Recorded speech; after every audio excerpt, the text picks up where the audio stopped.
প্রিয় দর্শক মণ্ডলী, আপনাদের প্রিয় চ্যানেল নিউট্রিকিউর। শর্করার উপকারিতা: শরীরে শক্তি যোগায়। 2. মস্তিষ্কের প্রধান জ্বালানি। 3. আঁশ শর্করা হজম প্রক্রিয়া স্বাভাবিক রাখে। 4.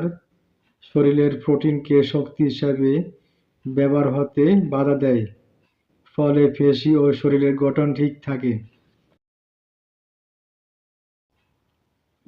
প্রিয় দর্শক মণ্ডলী, আপনাদের প্রিয় চ্যানেল নিউট্রিকিউর।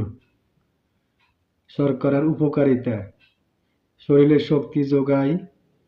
2. মস্তিষ্কের প্রধান জ্বালানি। 3.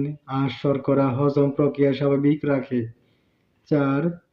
শরীরের প্রোটিনকে শক্তি হিসাবে ব্যবহার হতে বাধা দেয়, ফলে পেশি ও শরীরের গঠন ঠিক থাকে।